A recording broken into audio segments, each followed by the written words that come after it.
sitios sin contrapartida alguna. Esto está en los periódicos. No son argumentos formales.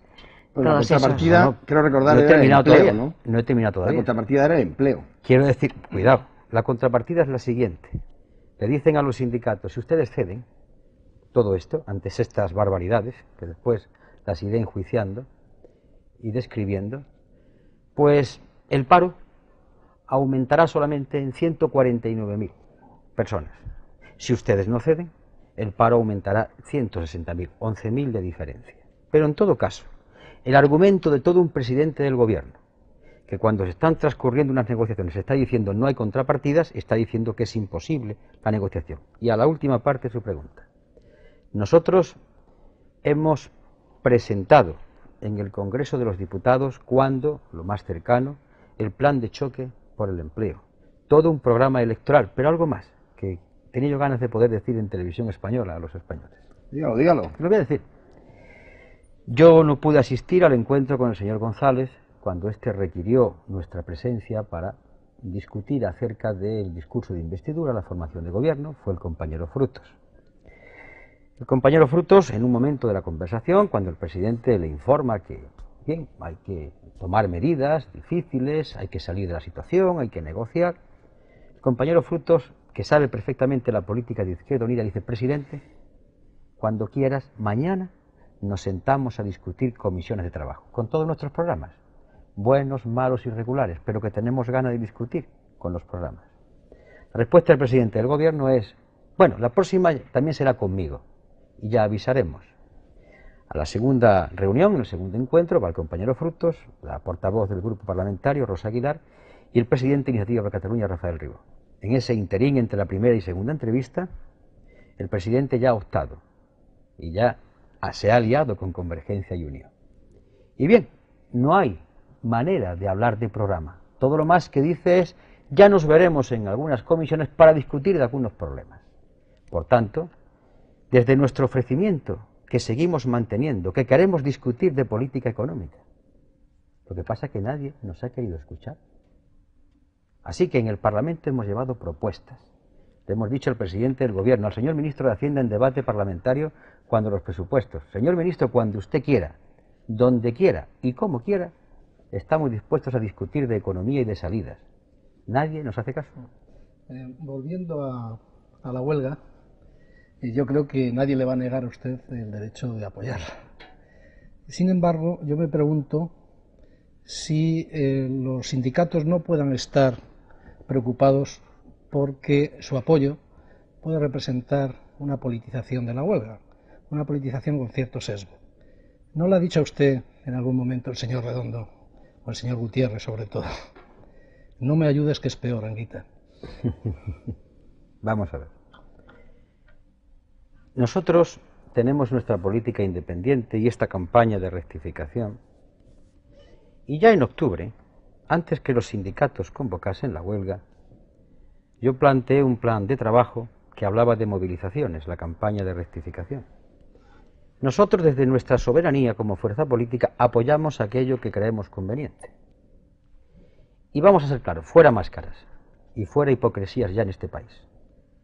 Esta fuerza política es tan digna o más que la primera en ejercicio democrático, en propuestas, en limpieza de actuaciones, para apoyar aquello que crea conveniente. Pero lo apoyamos además desde una coincidencia con los sindicatos desde hace mucho tiempo, y ha habido momentos en que no hemos coincidido en el tema Mastre. Es decir, que no somos seguidistas de los sindicatos. Coincidimos, y cuando coincidimos apoyamos, y cuando no coincidimos, pues no apoyamos, repito, el tema Mastre. Pero en esta ocasión coincidimos y además decimos a la ciudadanía que tiene que movilizarse, que tiene que ir a la huelga. ¿Por qué? Porque los sindicatos tienen una visión de los problemas de los trabajadores, pero una fuerza política de izquierdas tiene una visión de la sociedad y de los trabajadores. Y si los sindicatos están preocupados por lo que pueda ocurrir a los trabajadores, una fuerza de izquierda está tan preocupada, no digo que más, pero tanto, exactamente igual, que un sindicato. Y tiene que proponer una movilización. ¿Y está usted de acuerdo al 100% con el planteamiento de los sindicatos? Mire usted, en estos momentos al 100% me quedaría corto. Ponga usted el 190% y seguramente estaríamos acercándonos a la identidad en estos momentos y en esta cuestión concreta con los sindicatos. Pues entonces permítame que le repita que yo no entiendo cuando el grado de identificación es tan alto como no se ha aprovechado de sus iniciativas, de sus proyectos al respecto de la economía del mercado laboral, como no ha sido aprovechado por los sindicatos, porque eso sí, que han estado sentados de alguna manera, han dialogado, si no han negociado. Sí. Ustedes no, o no tanto, o en menor medida. ¿Cómo no ha habido un aprovechamiento, digamos, intelectual realmente de propuestas alternativas que a lo mejor algunas de ellas hubieran podido prosperar? ¿Por qué no? Pues no, mira usted. Nosotros, al elaborar nuestro programa de este año, perdón, del año pasado, del año 93, teníamos, hacía ya años, trabajamos con gente en sintonía, con programas de las centrales sindicales, programas nuestros, de tal manera que nosotros nos sentamos con los sindicatos a discutir de propuestas y de programas. Lo que ocurre es que muchas de las propuestas y programas que los sindicatos han llevado son coincidentes con nosotros. Y esas son justamente las que el gobierno ha rechazado. ¿Con quién estaba negociando el gobierno? Con los sindicatos. Muchas de sus propuestas, por no decir que prácticamente todas, eran apoyadas por nosotros.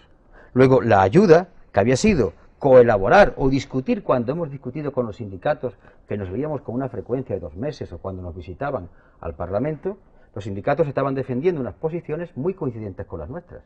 Luego, cuando le decían a los sindicatos que no, también lo estaban diciendo a nosotros en ese sentido. ¿No cree usted que el momento es tremendamente inoportuno? ¿No piensa usted que va a contribuir a un ambiente que ya está muy espeso? En un momento de crisis como esta, generar motivos más de desconfianza, generar este clima que no es bueno para la inversión y por tanto para el empleo en definitiva. Mire usted, eso es decir, una visión terriblemente perjudicial para los intereses de nuestro país, y se lo voy a explicar. ¿La huelga? ¿Hacer la huelga general? No. El no hacerla. El no hacerla.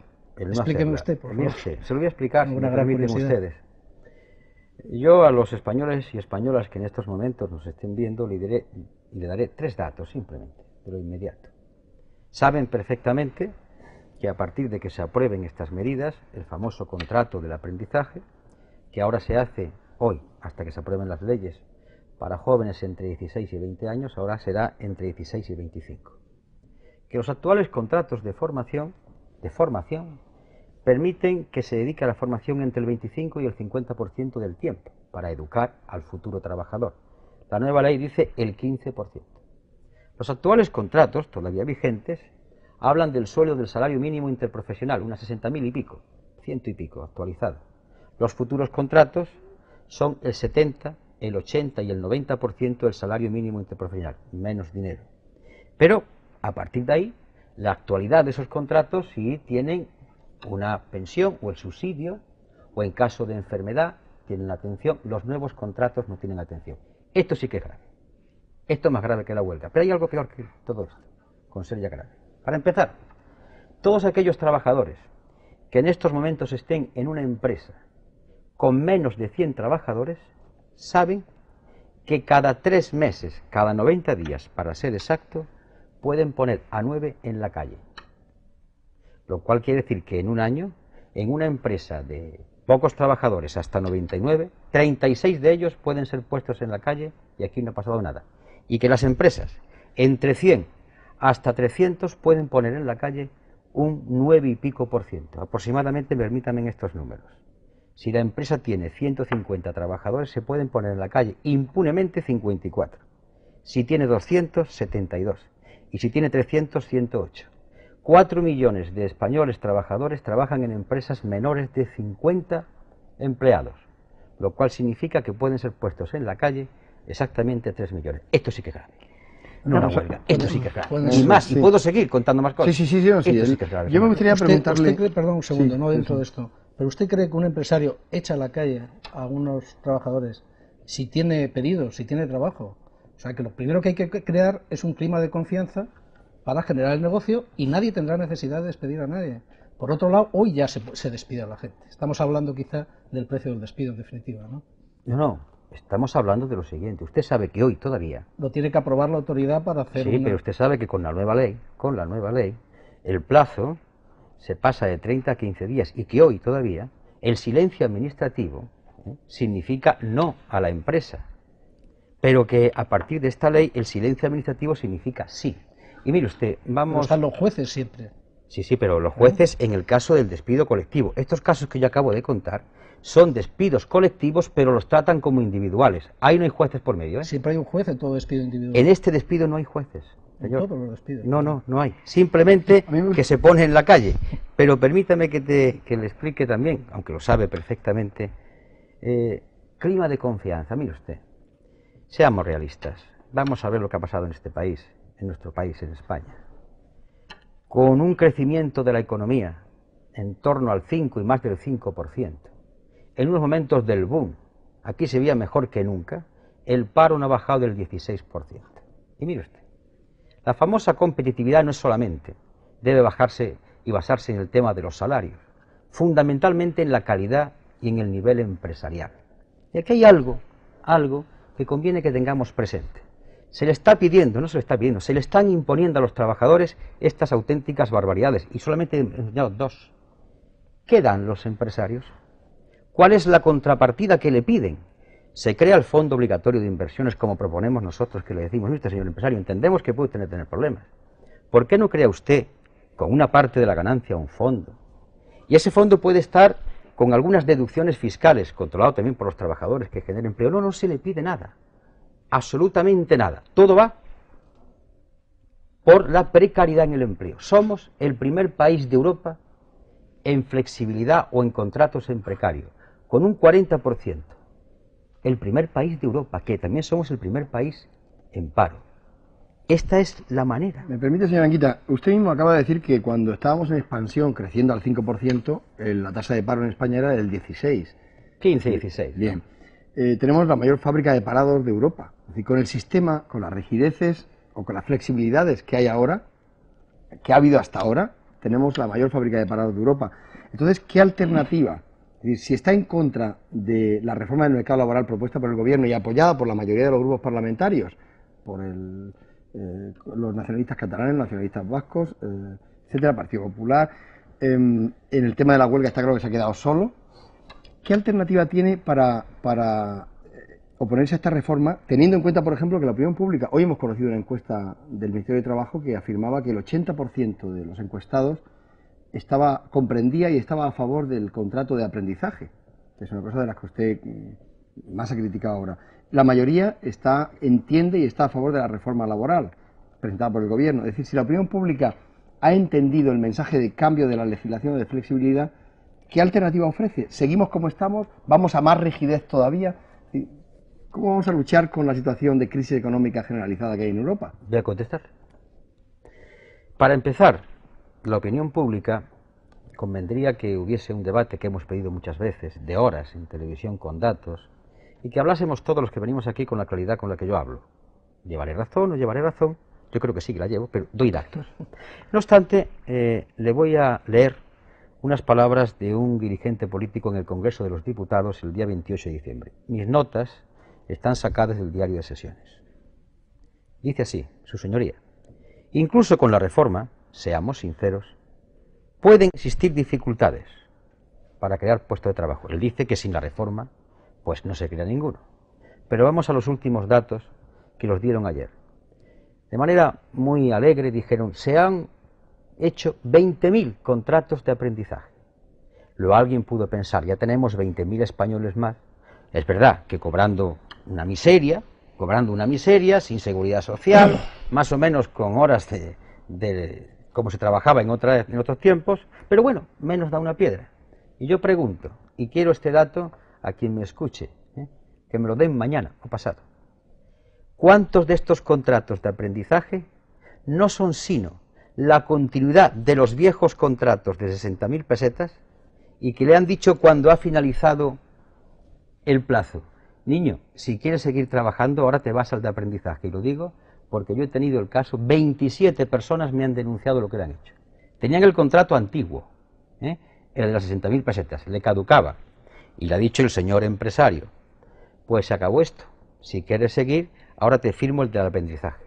Estos 27 casos que yo he visto son parte de los 20.000 que se dicen nuevos, porque habría que verlo lo que se ha hecho en España. Primera cuestión. La segunda, usted plantea alternativas. Pues sí, se lo voy a decir. Permítame que me extienda.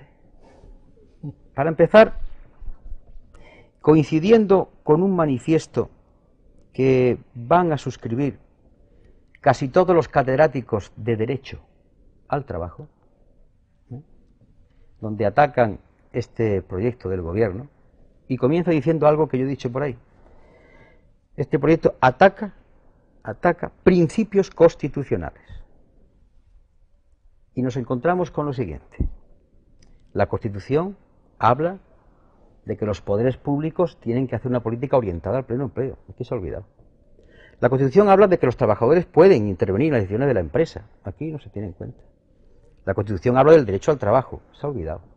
La Constitución plantea la negociación colectiva. Ni existe. Nuestra política económica, pobrecita ella, planificación, solidaridad, austeridad y corresponsabilidad, plan energético alternativo, Consejo Económico y Social con las comunidades autónomas, sector público fuerte, no débil, fuerte. Y en esto coincidimos incluso con algunos planteamientos, nada izquierdista del resto de Europa, sector público fuerte, en sectores puntas. Denuncia del plan de convergencia y ver con lupa Maastricht, porque claro, Maastricht, aparte de que no se va a cumplir, está constituyendo por mor del imperativo de reducir el déficit una política de contención. ¿Quieren ustedes más? Podemos seguir por esta línea.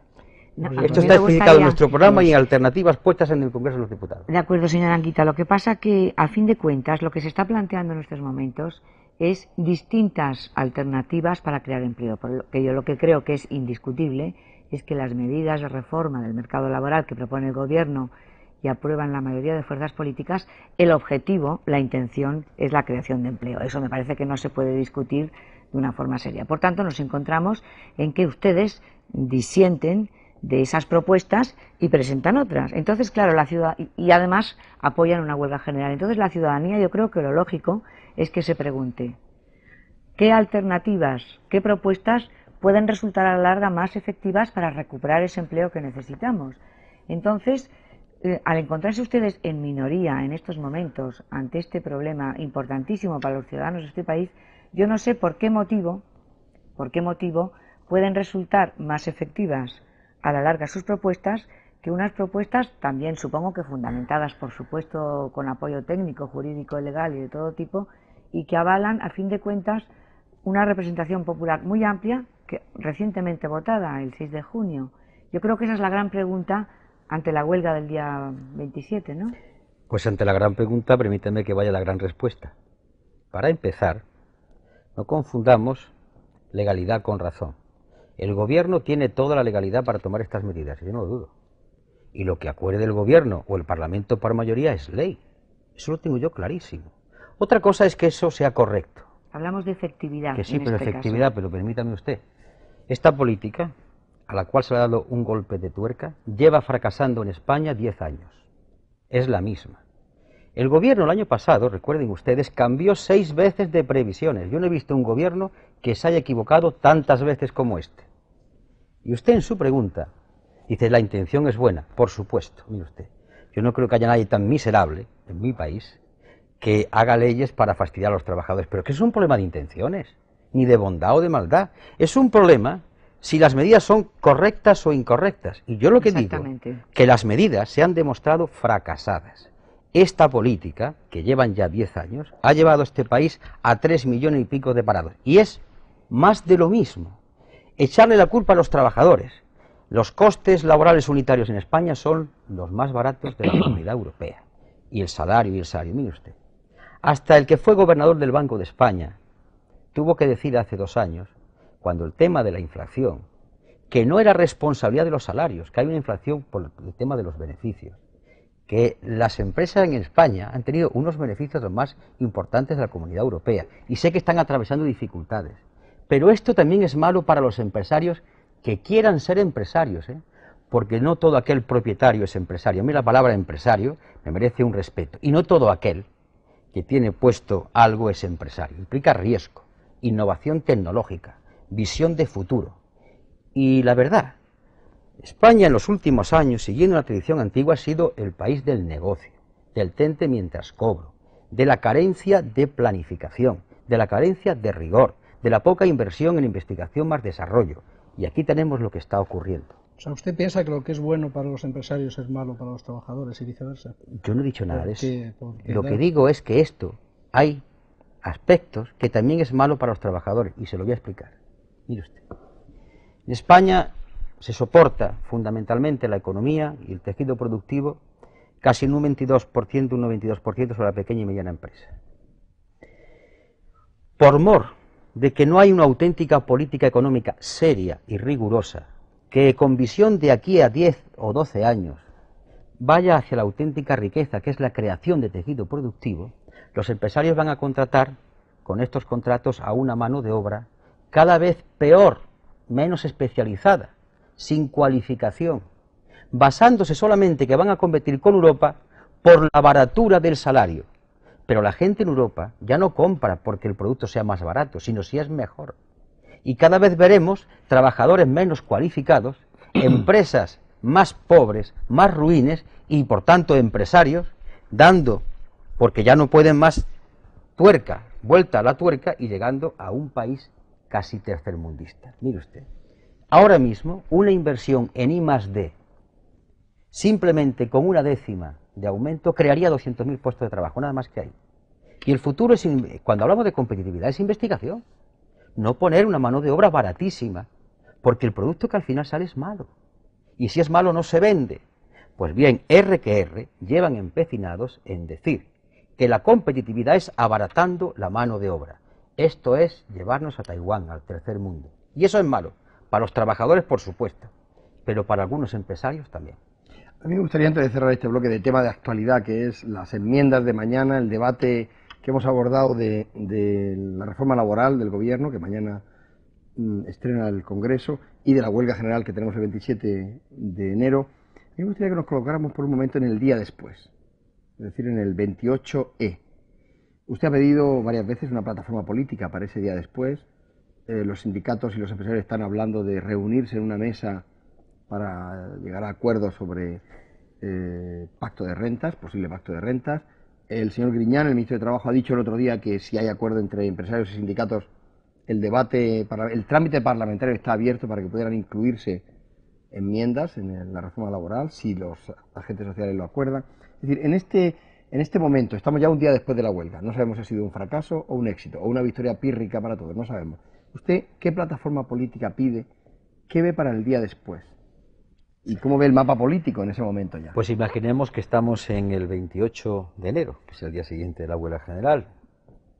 Nos reunimos en la Presidencia Federal, porque está ya convocada para eso, y evaluaremos cómo ha ido. Pero a partir de ahí estaremos pendientes desde ese día hasta el día 5 de febrero, que es un sábado, donde hemos convocado el Consejo Político Federal, a ver cuál es la reacción del gobierno. Sabiendo que el gobierno belga pues negoció con los trabajadores después de una huelga. Que el gobierno baladúr, que tachan de conservador y de derechista, ha negociado después de la huelga de los aeropuertos y no pasa nada. Si negociar es bueno, no significa ser débil. Pues estaremos pendientes si negocian o no negocian. Si deciden negociar, veremos los plazos y ya hacemos nuestra evaluación.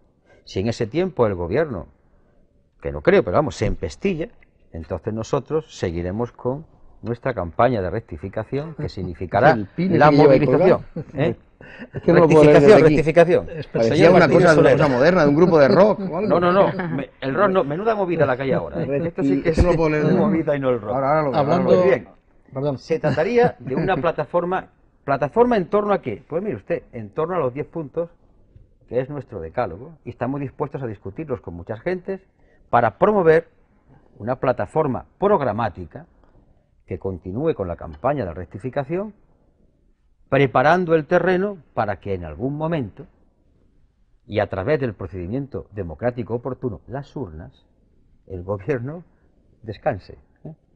Porque alguien ha dicho por ahí, seguramente yo no hablo castellano, o algunos que me oyen no lo entienden bien, que yo estaba hablando de que la huelga general, porque yo pienso que hay elementos de política, en el sentido que cuando se dice que el gobierno tiene que cambiar la política económica, ¿qué es la política económica? Pero cuando yo he propuesto que al día siguiente, yo no he dicho que al gobierno hay que derribarlo en la calle. Yo sé que los gobiernos se derriban o se suben en las urnas, pero que al día siguiente hay que preparar a la gente por si el gobierno no negocia. Y por tanto ese día estaremos expectantes a ver lo que dice el gobierno. Y ahora bien, una vez que el gobierno negocie, si negocie, ya veremos si nos parece bien a nosotros como fuerza política o no nos parece bien el resultado. O sea, ha entrado en un terreno político, una huelga general. Desde que empecé la entrevista estoy hablando de política. Por supuesto. Yo quisiera profundizar un poco más en la política. No sé si tiene usted la sensación de que con Izquierda Unida se ha perdido una oportunidad extraordinaria para la izquierda. Me da la impresión de que las cosas podían haber ido por otro lado, y quizá porque usted es un buen comunista, un comunista consecuente, y probablemente pues no, no tenga un sentido de Estado en sentido amplio, de lo que llamarían ustedes sentido burgués, a lo mejor esa es la causa, o quizá por un doctrinarismo excesivo, por lo que sea, de que no se haya abierto esa coalición a una alternativa de izquierdas para el gobierno, de tal forma que nos encontramos en la situación, quizá triste, de que la única alternativa al PSOE es la derecha. ¿Usted se siente responsable o se arrepiente de no haber dotado de otra dirección al Partido Comunista y a la propia Izquierda Unida? Parece que estamos en Cuaresma. Usted habla de arrepentimiento y la compañera ha hablado también de las intenciones. Vamos a ver. En su pregunta me va a permitir un poco que la diseccione, que coja el bisturí y analice. En esta respuesta nos quedan unos 4 minutos para una pequeña interrupción de publicidad, luego continuamos. Sí, pero antes de 4 minutos lo respondo. Bien. ¿Usted es comunista? Mire usted con claridad. Sí, lo soy. Punto. Está clarísimo que lo soy. Soy comunista, ¿eh? Bien. Además diría, y a mucha honra. En mi país, el PC, a mucha honra. Ahora mismo soy coordinador de Izquierda Unida y represento a más gente que a los comunistas. Represento a socialistas, represento a ecologistas, represento a anarquistas que están en Izquierda Unida, represento a personas de comisiones obreras y de UGT que están en Izquierda Unida y de la CGT. Pero no es alternativa usted. Pero déjeme que termine. Hay 2 palabras que convendría en el castellano no confundir: alternativa y alternancia. La alternativa es cuando se enfrentan 2 proyectos distintos, y desde luego el proyecto González y el proyecto Aznar no son distintos, son similares. Entre Aznar y González hay alternancia, que no alternativa. Y ahora bien, cuando usted me ha dicho, usted por ser tan comunista, sí. Y así, y ya digo bien, que yo represento a Izquierda Unida. Está en su derecho, claro. No, totalmente. Además, en mi derecho, igual de que me lo discuta. Igual de que me lo discuta. Pero permítanme que termine. Yo hablo en nombre de Izquierda Unida, que es más que los comunistas. Al principio de la entrevista, yo quise dejar algo aquí claro. Si alguien ha querido en España dialogar con don Felipe González, ha sido la fuerza política que yo represento. ¿Y sabe usted cuándo fue el primer ofrecimiento con toda solemnidad? Ustedes tuvieron que verlo, ustedes son periodistas. El 5 de abril de 1990 en el Congreso de los Diputados, con 25 puntos. Y yo no dije que le queremos imponer los 25 puntos. Cuando hemos ido a decirle, estamos dispuestos a ir 70 veces a la sede del PSOE. Ahora bien, 70 veces con la bandera inclinada, no, con un programa a discutir. Hemos sido nosotros, eso que usted ha dicho doctrinarios, o decimos lo de burgueses, los que hemos hablado de programa. Son ellos, los sectarios, y me va a usted permitir que diga por qué son los sectarios. El sectario coloca por delante las ideas que las cosas concretas. Y, por ejemplo, cuando han visto que fracasa determinada política, como tenían que estar viendo que ha fracasado y retomar aspectos de su política, dicen R que R con su política. Nosotros hemos hecho con un programa. Usted sabe que yo me hice famoso por el programa. ¿Usted cree que eso es ser doctrinario? ¿Usted cree que esto es dogmático, hablar del programa, de números y de cantidades? Porque si eso es ser dogmático, yo no sé en dónde estamos hablando. No, mire usted. En los últimos años, esta fuerza política le ha dicho al PSOE, en concreto a don Felipe González, cuando usted quiera, ahora bien, de tú a tú, con programas en lo alto de la mesa, sabiendo que son más, que tienen más votos y que, por tanto, no podíamos aspirar a imponerle la minoría a la mayoría. Pero cuando quieran, ¿sabe usted lo que han querido con nosotros? Que nos doblegásemos. Pero eso no está bien, hombre. Lo importante es hablar de un programa. Eso no lo van a conseguir que nos dobleguemos. Bueno, podrían haber considerado que el programa tiene una carga utópica, a lo mejor, que no es... Sí, señor Martínez Soler, ¿sabe usted cómo se averigua eso? Si el programa es utópico o es malo, se averigua no diciéndolo, sentándose luz y taquígrafos y a debatir. Y ya veremos si es malo o no, pero no han querido. El señor González dijo que pactaría dentro de Izquierda Unida con Sartorius, pero no con usted. ¿Usted elegiría a alguien dentro del Partido Socialista que no sea Felipe González? Ahora que parece que se abre el delfinario mire usted, y una posible sucesión. Mire usted, yo hablo en nombre de colectivos. A mí eso de que pactaría con fulano o con mengano me parece una política, ahí sí que voy a decirle, totalmente burguesa. Se habla en nombre de proyectos colectivos. Ni yo tengo que pactar con don Felipe González ni don Felipe González conmigo. En todo caso, el PSOE pactaría un programa de gobierno con Izquierda Unida, pero ni don Felipe conmigo como una escena de sofá. Esta visión de la política no es correcta. Y yo sé que hoy en España se tiende a hacerlo así. Yo me he negado siempre a eso. Siempre me he negado a eso. De todas maneras, señora Anguita, dentro de su propia formación no hay un criterio unitario al respecto, y usted lo sabe muy bien. Pero yo quería, si nos da tiempo, José Antonio, todavía... Una pregunta rápida para... Bueno, usted ha hablado de que entre el PP y el PSOE hay alternancia que no alternativa. Es más, usted ha dicho recientemente, me parece que ayer por la mañana, en los desayunos de Radio 1, de Radio Nacional de España, creo que lo comentó, que Felipe González estaba entregando el poder a Aznar y que de alguna manera lo que pretendía era recuperar la alternativa Cánovas-Sagasta en este país. Pero yo le preguntaría que su insistente presentación, nosotros queremos negociar sobre el programa, está claro que no ha dado resultados constatables, pero al mismo tiempo es evidente que usted ha mantenido una actitud difícil para el diálogo, y así se reconoce, no es que lo diga yo, utilizo los análisis que se hacen en su propio grupo político. Por tanto, con una actitud distinta, ¿no hubiera usted favorecido que el gobierno socialista encontrara acuerdos puntuales a su izquierda, que son ustedes, y a lo mejor no hubiera tenido que buscar con tanta dedicación acuerdos con las fuerzas que quedan a la derecha del PSOE? Es decir, yo lo que le pregunto es si la actitud de usted no ha podido ser un tapón para esos acuerdos, aunque le dé risa, pero yo creo que, y usted lo sabe, en Izquierda Unida e Iniciativa per Cataluña hay mucha gente que lo cree, o un grupo importante lo cree así. Bien, usted en la última parte de su pregunta ha matizado, porque al principio dijo algo que no era correcto. Dijo que en Izquierda Unida no estaban de acuerdo con la actitud mía. Es un grupo de compañeros que entienden que yo soy el responsable. Volvemos otra vez a la visión de la política como un tebeo, como una novela. Voy a contestar. No, una realidad, ¿no? No, permítame que hable yo ahora. Mire usted. La posición de Izquierda Unida se decide como se deciden las leyes en el Parlamento, por mayoría.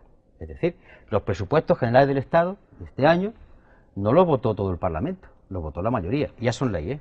Por tanto, los presupuestos generales del Estado, nadie puede decir, son los del PSOE, no, son los del Parlamento. Por tanto, cuando algo se vota por mayoría, esa es la posición de la fuerza política.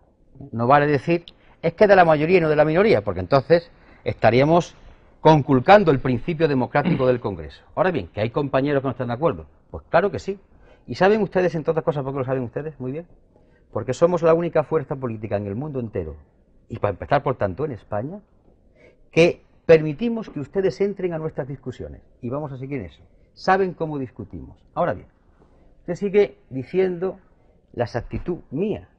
La actitud mía ha sido siempre decir que programa.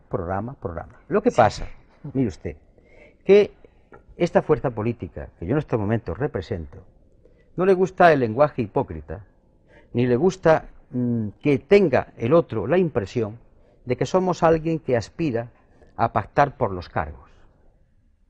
Nosotros, cuando hablamos de programa, y estamos insistiendo constantemente, queremos ayudar a la gobernabilidad en el sentido de progreso de España, y para eso nos ofrecemos, pero con un programa. Si no hay un programa, ¿qué sentido tiene la política? ¿Para qué está el pacto? ¿Qué es lo que quieren de nosotros? Que digamos que sí, a cambio de nada. Eso no es política, eso tiene un nombre muy feo, que no voy a dar. Segunda cuestión. Yo dije en los desayunos de Radio Nacional de España, televisados por la 2, por la 2, efectivamente, que había una especie de reposición del pacto, sí. Sí, ¿verdad? Sí, y además, si quiere usted se lo explico. Después de los anuncios, si usted ¿el pacto quiere, del Pardo o el pacto de la Moncloa? El pacto del Pardo que ha tenido lugar en la Moncloa. Luego el pacto de la Moncloa es la segunda parte usted del se pacto remontó del Pardo. en la 2 porque lo vimos a Cánovas y a Sagasta, ¿no? Efectivamente. Se me confundió de pacto. Perdón, creo que debíamos ir a publicidad, Pues y dentro después de se lo 2 explico, después de la minutos publicidad. estamos otra vez con todos ustedes. Hasta dentro de un momento.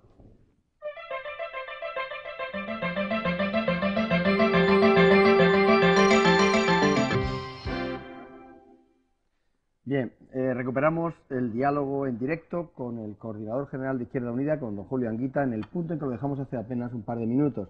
Estábamos hablando, hacía usted una referencia al contubernio, al pacto de la Moncloa, no sé cómo la llamaba, en recuerdo del pacto del Pardo de Cánovas y Sagasta, tras la muerte de Alfonso XII y la regencia de María Cristina. No sé a qué se refería con ese contubernio, pero me gustaría que nos explicara, porque claro, cuando las elecciones parecía que venía a la derecha, y usted al final no llegó a acuerdos con la izquierda y parece que ahora hay un acercamiento a su juicio derecha-izquierda. Cuéntenos en qué consiste ese pacto. Para empezar, yo no he dicho contubernio. Esa es una ¿Cuál fue la palabra? La palabra he dicho el pacto. Pacto. Retiro esa palabra inmediatamente. Y por otra parte, yo reconozco que los señores Aznar y González son muy dueños, libres y soberanos de hacer lo que quieran, ¿no? Que no me meteré yo en que pacten o dejen de pactar. Mi obligación es analizar y decirle al público los resultados del análisis. Desde una memoria histórica de lo que fue la campaña del año pasado, que viene la derecha, que viene la derecha. Bien, desde ahí vamos a hacer un poquito unas gotitas de historia. Muere Alfonso XII y la reina María Cristina había dejado 2 niñas, pero que está embarazada. Es decir, que Alfonso XII muere y no ve a su futuro al hijo, que después sería Alfonso XIII. En aquel momento el régimen de la Restauración tiene las dificultades de una reina embarazada, la transición posible. Entonces el jefe del Partido Conservador, Cánovas, y el jefe del Partido Liberal, Sagasta, se entrevistan en el Pardo, como las 2 fuerzas políticas más importantes, para, a través de un pacto no escrito, sino un entente, un sobreentendido, pasar aquellas horas difíciles, la regencia de María Cristina, y en ese pacto se sobreentendía que uno y otro se iban a estar alternando en el gobierno.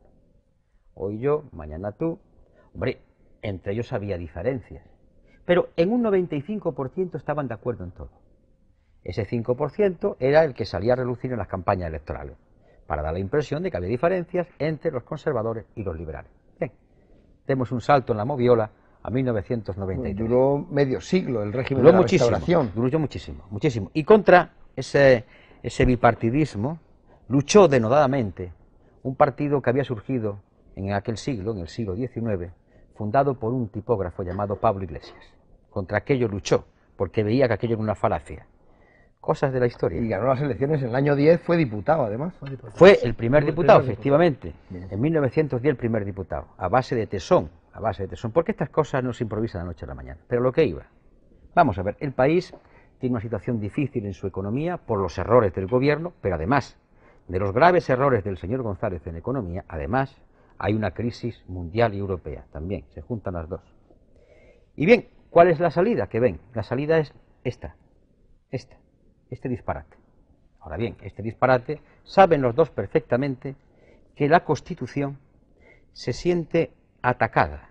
Por lo menos hay artículos de la Constitución no muy conformes con esta salida.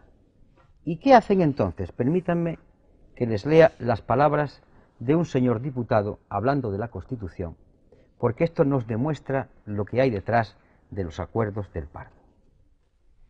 Saben ustedes que nuestra Constitución fue aprobada en 1978 y que cada 2 por 3 aquí la están recordando como que no se puede tocar. Un señor diputado dice, señores, el artículo 40, bien pacato, que dice que los poderes públicos tienen que hacer una economía orientada al pleno empleo, es un artículo que no tiene mucha importancia. El artículo 35, dice el señor diputado, que dice que todos los españoles tienen el derecho al trabajo, es un artículo anodino. Y el artículo 129, que plantea que los trabajadores pueden participar en las decisiones de la empresa, dice, ese es un artículo anodino, vuelvo otra vez a decir la palabra, que a nada compromete prácticamente. ¿Nos puede decir el nombre del diputado? Sí, el señor Olavarría, portavoz en aquel debate del Partido Nacionalista Vasco. Pues bien, para que esta política se desarrolle, tiene que haber un entendimiento en la interpretación de la Constitución. Es decir, tienen que montar unas reglas de juego que sean la Constitución interpretada muy restrictivamente. ¿Para qué? Para tener estas medidas y salir. Y coincidir todo. Esa es la mayoría y el bloque que se da en la Constitución. Claro que sí. Ahora mismo en el Parlamento hay una mayoría. PNV, Convergencia y Unión, el Partido Socialista Obrero Español y el Partido Popular. Es el bloque conservador. No en los presupuestos. Para salir no de en los problemas. presupuestos, señora No, Anguita. pero usted, los presupuestos son peccata minuta a la hora de lo que hay detrás. Cada minuta. Perdone, no he dicho Es la peccata clave de minuta. la política económica, ¿no? Permítame, no he dicho peccata minuta en términos absolutos, sino en términos relativos. Es decir, una tonelada es muchísimo, pero comparándolo con 1000 toneladas no. Y entonces he dicho que son relativamente peccata minuta comparado con lo que aquí aparece en estas medidas apoyadas por ese bloque. Se trata de desregular el mercado de trabajo, romperle el espinazo a los sindicatos, doblegándolos, para hacer la política de Mayor, de Balladur y de Kohl, y a partir de ahí la Constitución será interpretada en clave cada vez más conservadora para la salida de la crisis en esta sintonía. Pero eso no Ese es el parece un pacto. poco de ciencia ficción, que usted haya imaginado todo este tipo de contubernio. Pero verá usted, que yo no digo contubernio. No, no, lo digo yo. Pues verá usted, se trata de lo siguiente. El señor González tiene un proyecto de Estado. A mí me merece mucho respeto el señor González. Yo no soy de aquellos que piensan que el señor González es un caprichoso. El señor González ha dejado 10 años de su vida en un proyecto, naturalmente un proyecto conservador, por eso estoy enfrente de él, pero es coherente. Conservador hasta el extremo de que a usted le dé igual que gobierne el señor González o el señor Aznar. Y a usted quién ha dicho que me da igual. No lo pregunto. Pero vamos a ver. Es una pregunta estrictamente. ¿Usted le prefiere que gane las elecciones o que esté al frente del gobierno el señor González o Mire el señor usted, Aznar? primero vamos a la memoria. Cuando la Comunidad Autónoma de Madrid, Izquierda Unida tuvo que decidir, ¿sabe usted por quién decidió? Porque no había más salida, ¿eh? ¿Sabe usted por quién Sí, decidió? sí, Perfectamente. Luego ya en la práctica hemos dicho, ahora bien, esa pregunta, la respuesta es ni uno ni otro. Ni uno ni otro. Porque ambos, no, pero usted, para que yo diga que usted quién prefiere, yo no puedo decir que prefiero a ninguno. En todo caso, que el pueblo español, con sus votos, nos sitúa cada uno donde quiera y ya veremos lo que hacemos. Pero también puede depender usted de derribar a un gobierno, apoyar a otro. En alguna manera usted tiene un grupo parlamentario importante también. ¿Derribar aunque a no sea quién? ¿A un alternativa. gobierno? ¿Y Puede usted usted quién? apoyar un gobierno en momentos de dificultad o bien apoyar a la oposición para que derribe a este gobierno. Y usted, Es una usted acción plantea política. la cosa por envases. Permítame que yo le conteste. No me plantee usted gobierno y oposición. Plantéeme usted qué política. Porque si usted me habla de PSOE y de PP, yo quiero ver los contenidos. Porque verá usted, el carné del PSOE y el carné del PP, a la hora de hacer esta política, los dos son iguales. Van a votar esta política. Luego, cuando hablemos de partidos políticos, no hablemos de carné, hablemos de qué política proponen. Y la que, desde luego, mañana y pasado se va a votar, la van a votar estas 4 formaciones políticas, que están de acuerdo en esta política y que la están defendiendo. Y ahí, en ese momento, no hay diferencia. Habrá en otra cosa. Habrá las diferencias, no son históricamente lo mismo, hay militantes distintos, tienen un recuerdo histórico de izquierdas, pero en la política que se está haciendo, cada vez hay mayor aproximación. Y González, como tiene un sentido de Estado, y sabe que tiene que salir de esta situación y va a salir en clave conservadora, es lógico que establezca el diálogo con la fuerza conservadora mayor, si es normal. Si yo no estoy descalificándolo porque sea aberrante o sea un hecho criminal, lo que estoy describiéndolo en toda su lógica, porque al describir su lógica estoy desentrañando quiénes son los personajes. Señor Anguita, usted pone a todo el mundo ya en la derecha de alguna forma, No, un no, poco no, hacia por la favor. derecha. No me usted en la atribuyen izquierda. ustedes cosas, yo te No, escribo. no, Nunca he en hecho términos de relativos. la derecha. No, acabo de interpretar. Pero Ah, usted ha interpretado, bien, bien. hay un acuerdo en una zona de la derecha o del centro, de izquierda a No, derecha. hay un acuerdo en unas propuestas concretas de derecha. Bien. Unas propuestas. A mí me gustaría preguntarle ahora por el futuro de la izquierda en este país, en un momento en el que estamos viendo que nuestros vecinos en Italia, por cambiar un poco ese tercio que estábamos sin agotar, porque es inagotable, pero sí antes de que se nos vaya el tiempo, tenemos unos vecinos en Italia donde pues, hay una nueva izquierda, liderada además por un antiguo partido comunista italiano, reconvertido en esa nueva izquierda, con un líder que es Occhetto. Usted ve el ejemplo, tiene envidia de Italia, en primer momento.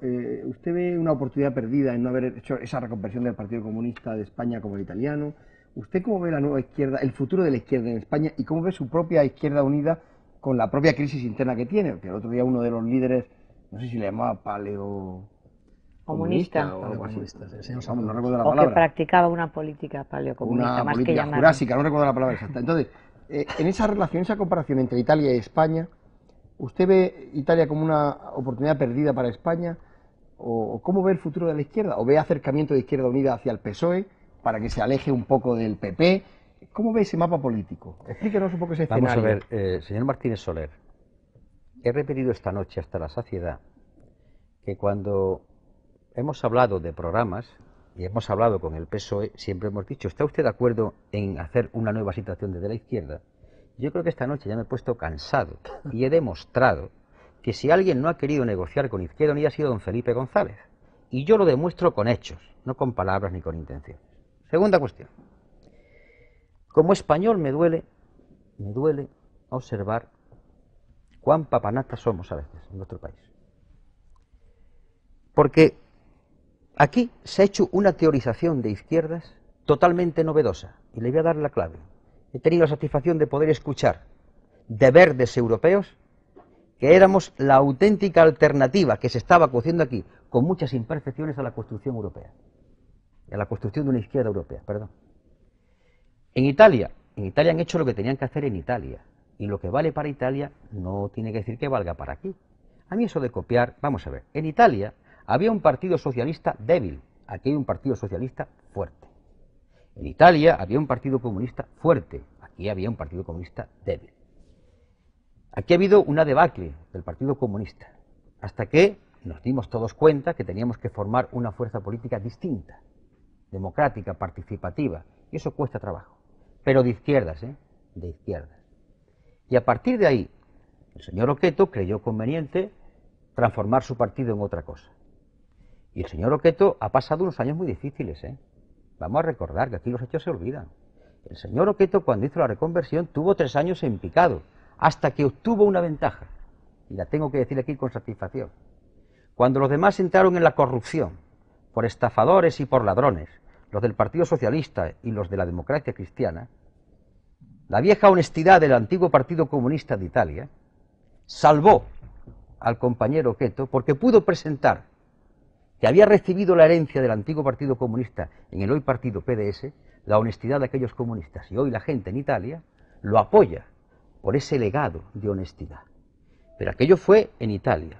En España nos encontramos una derecha, la derecha oficial de tal nombre que tiene pues muchos diputados, y el PSOE. Nosotros somos una fuerza menor, que hemos tenido que pasar muchas dificultades, ser acusados de que no hacíamos propuestas cuando estamos hartos, trabajamos más que nadie y hablamos de programa.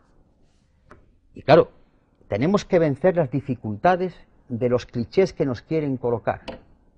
Y nosotros no obedecemos a modas, obedecemos a convencimientos y a programas. Y no podemos cambiarlos, que tengamos una serie de ideas porque estamos convencidos de ellas. Entonces, en España, el futuro de la izquierda subirá y será fuerte cuando empiece a pensar en izquierda. Cuando ser de izquierda no signifique tener un carné, sino hacer política de izquierdas, que significa tolerancia, diálogo, pensar con sentido crítico. Y pragmatismo también. Sí, señor. Y yo soy el más pragmático. Cuando hablo de programa, pero claro, señor mío, es que usted, en toda la entrevista, permítame, está ya dando por supuesto que quien está aquí no es un pragmático. Y quien está aquí está harto de decir que está dispuesto a discutir de programas. Pero usted sabe que lo que quieren los demás con nosotros es que nos sometamos. Claro. Pero eso está feo, eso yo no le pido. No, eso es imposible con nosotros. De todas maneras, señor Anguita, es que no lo van a conseguir. Entre sus cualidades políticas, que tiene muchas, quizás no se sitúa en primer lugar el pragmatismo. Es usted una persona con una capacidad de teorizar más grande que con una capacidad, digamos, de ejecutar. Eso me parece que... Y de pactar, ¿no? Que sería bueno que usted lo respondiera. Usted sabe muy bien cuáles son sus cualidades políticas, o que lo admitiera. Usted ha dado con la tecla. Usted ha dicho que yo lo diga, usted que lo reconozca, luego usted quiere obligarme a que yo me someta. No, permítame, es una broma. Anguita, hable como si fuera libre. No, si yo soy libre, ese es mi problema, que soy libre. Soy totalmente libre. Mire usted sigue en el tema del pragmatismo. Nosotros hemos podido presentar un programa electoral con aquellas medidas de reparto del empleo, del plan energético alternativo. Cuando una fuerza política que tiene el 5% de los diputados de la Cámara, señores, el 5%, presenta 60 leyes económicas esta es una fuerza política que no está todo el día en el monte, ¿eh? Lo único que esta fuerza política dice es que quiere discutirlas, los demás no quieren. En cuanto al talante de no negociador, mire usted, cuando me preguntaron una vez desde el PSOE, ¿está dispuesto a venir a Ferraz? ¿Sabe usted lo que yo contesté y lo contesto ahora? Para discutir un programa en beneficio de mi país voy 70 veces a Ferraz, pero a discutir programas no hay con bandera blanca. Pero cuando ¿Es tiene usted esto ser poco proclive al diálogo o es ser digno? En España estamos confundiendo ser personas dignas con otra cosa. No, hombre, pero parece que cuando tenía usted una cita con el señor González, un día antes le puso a parir. No, señor, usted mal informado. No, estoy mal informado. Señor, le voy a informar yo. Mire usted. Yo le escribí al señor González en septiembre recordándole los acuerdos que habíamos tenido como fuerza política durante el mes de julio. Y le dije, señor González, según se acordó, estamos dispuestos a dialogar con usted para constatar alternativas. A los 15 días, 12 días, respondió González. Estamos de acuerdo, etcétera, etcétera, pero no decía una fecha, no decía nada. Por la tarde le contesté yo y dije, mire usted, señor González, ponga usted la fecha, pues que usted es presidente del gobierno, tiene más trabajo que yo, que ya es tener, pero tiene más trabajo que yo, usted es presidente del gobierno, usted marca la fecha. Eso fue el 15 de septiembre. Pasó el 15 de octubre, seguramente el cartero vendría montado en un caracol. Y pasó el 15 de noviembre, 2 meses. Y pasaron 15 días de noviembre, es decir, a los 2 meses y medio en que el señor González, con una descortesía impropia de un primer ministro, de un presidente del gobierno, no contesta, este coordinador de Izquierda Unida, que tiene su dignidad, su flexibilidad y su educación, se vio obligado a puntualizar en una carta pública lo que hice y que no me arrepiento. Pero hay 2 meses y medio sin que el señor de la Moncloa se dignase a contestar una carta. ¿Usted cree quién es aquí el rígido? ¿Quién es aquí el que no quiere negociar? Nosotros preguntamos, no contestamos. Yo también, Yo también, porque en la relación que tenemos entre ustedes y yo, no solamente preguntamos, sino que hay atisbos de debate. No lo vamos a ocultar. Preguntarnos ofender. Le voy a preguntar otra cosa. Muy bien, esta actitud de usted, que ha explicado y ha justificado sobradamente, ¿qué rendimiento electoral, qué rendimiento de apoyo social está teniendo? Porque lleva varios años, desde luego ha crecido, Izquierda Unida e Iniciativa per Cataluña ha crecido globalmente, pero no de acuerdo con las expectativas que todos habíamos previsto, ustedes los primeros. Entonces, visto el problema por otro lado, más allá si ha habido falta de dignidad irreprochable, un juicio de valor que desde luego yo no quiero entrar, pero ¿en qué reflejo ha tenido en su base social esa actitud mantenida con una gran tenacidad, desde luego? Mire usted, las elecciones, usted sabe que había unas expectativas, pero hubo varios hechos desgraciados. El primer hecho desgraciado fue, por ejemplo, como incluso desde los propietarios, los grandes propietarios de los medios de comunicación, visualizaron la imagen del bipartidismo, los debates. Aquí no debatieron nada más que el señor González y el señor Aznar. Luego... No, aquí en Televisión Española estuvieron... Estoy hablando de los propietarios, y cuando hablo de propietarios privados, todos, efectivamente estoy obviando, que usted lo diga, Telecinco y Antena 3, Bien, me alegro de que puntualice. Y desde otras instancias, otros medios, se fue haciendo caer sobre la cabeza del pueblo español que no había nada más que A o B, la derecha y la izquierda, y acusaciones tremendas entre uno y otro. Bien, a partir de ahí hay una angustia en el pueblo, porque que viene la derecha, yo tengo la desgracia de caer enfermo, y esto es una cosa que agravó bastante. Y en ese momento, por cartas recibidas, por miles, en mi secretaría, gente que dice que aquello fue lo que ya terminó. Ha caído enfermo el dirigente de la fuerza que podía representar, o que representa a la izquierda, y el voto fue antes de que venga la derecha.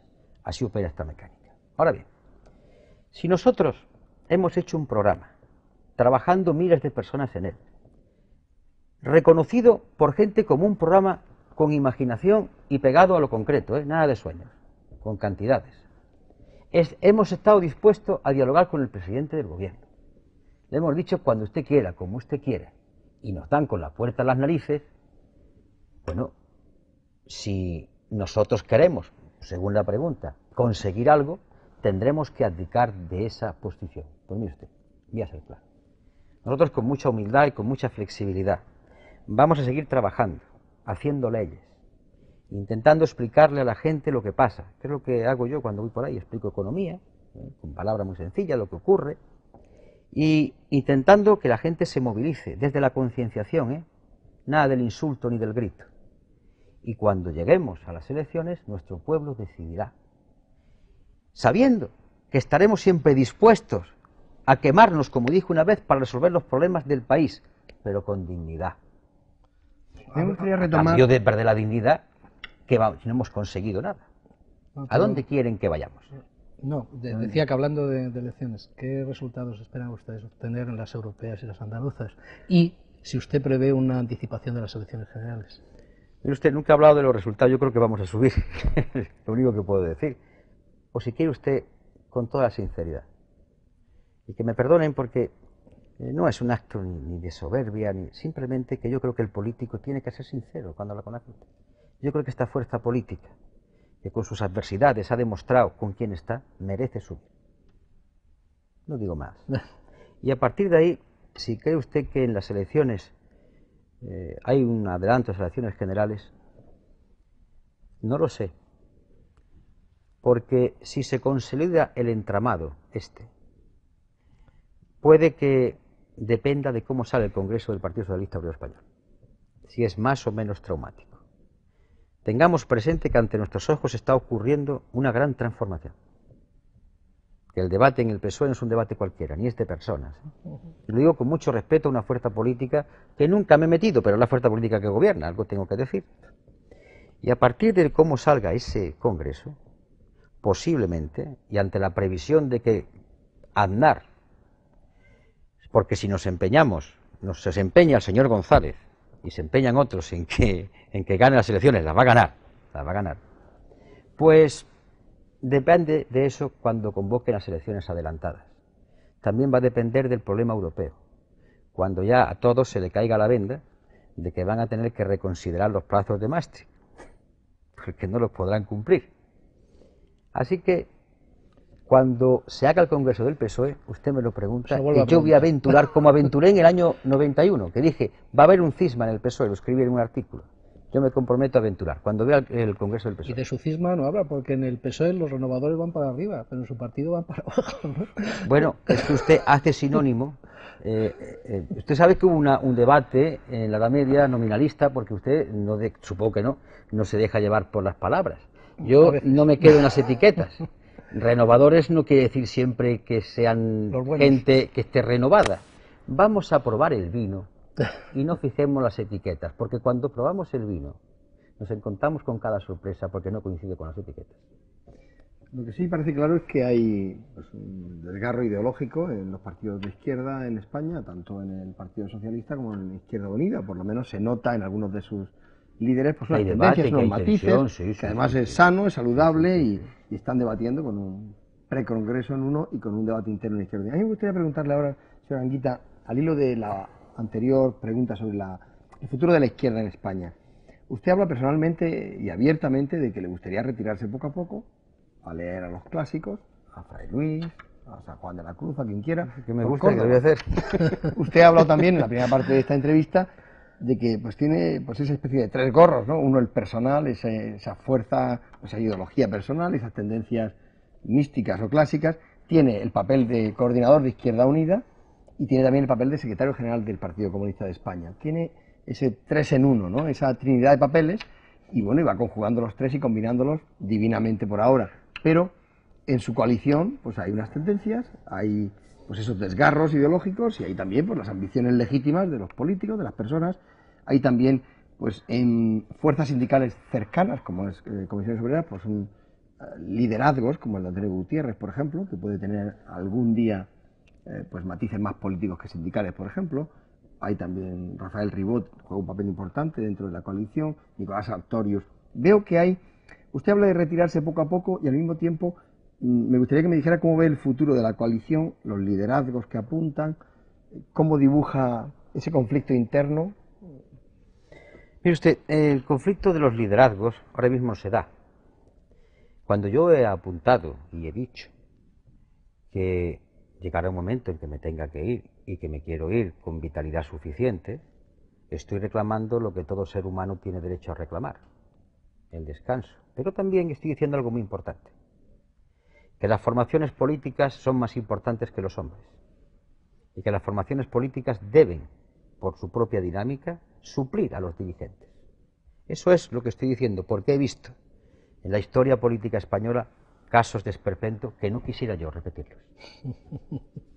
Y no me pregunte quién es, porque Sí, no lo voy a porque ya lo sabemos todos, supongo. Pero usted han no lo adivinado. dice. Pero no lo dice. Bien, no quiero que se repita. A partir de ahí, lo que estoy diciendo es que hay que reforzar el debate en Izquierda Unida, el mecanismo democrático, la oportunidad de que todos los dirigentes que existen y los que tengan que existir después se manifiesten como tales. Y a tal fin, esta fuerza política tiene un funcionamiento extraordinariamente democrático. Ustedes lo han reconocido. Entran los medios de comunicación, no ocultamos nada, nuestros debates están ahí. Y después llega la gente, vota y decide quién lleva razón. Porque es la mejor disciplina, la realidad. Y yo no veo ningún problema. Pero le puedo hacer un paréntesis en la pregunta de José Sí. Antonio Martínez Nos quedan Soler. 4 minutos apenas. Fomentar Poco el paréntesis, liderazgo ¿eh? y la alternancia es excluir a personas de reconocido prestigio de las candidaturas electorales para las elecciones del 6 de junio. ¿Quién ha excluido? No se lo atribuye a nadie en concreto, pero se han excluido, han quedado fuera, eso es un hecho Pero objetivo. verá usted, Como por que ejemplo queden el señor fuera, Sartorius. no va implícito el juicio de valor, y que usted apuntaba las palabras. Esto significa, el señor Sartorius, y esto ya pasó y ha quedado muy claro, volver a eso, la señora Almeida, el señor Castellanos, hubo una votación en la base, por cierto. ¿Qué fuerza política de las que hay en España hace lo que hicimos nosotros? Ni una. ¿Y qué ocurrió con esa votación totalmente democrática? Dio unos resultados.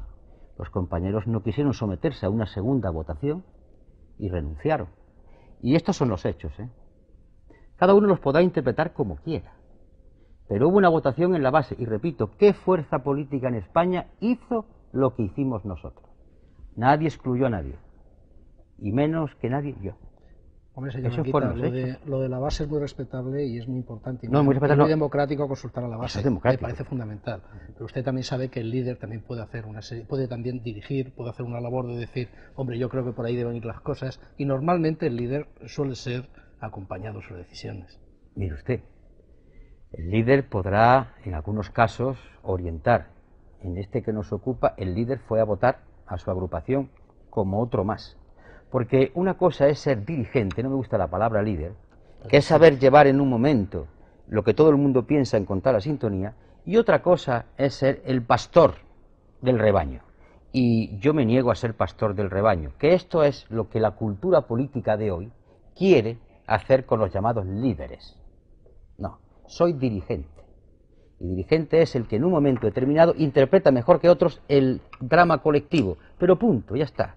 La función y la obra la hacen los colectivos. No sé si nos queda tiempo, tengo aquí 200 preguntas pendientes, pero claro, tenemos al secretario general del Partido Comunista de España aquí y ni siquiera hemos mencionado qué piensa de Rusia, qué piensa del Parlamento donde, por ejemplo, los neofascistas y los antiguos comunistas llegan a acuerdos y no hemos hablado desde la caída del muro sobre este tema. Hombre, verá usted, pues de Rusia pienso, voy a coger un poco de manivela, que hubo demasiada improvisación en los análisis, ya lo dije entonces.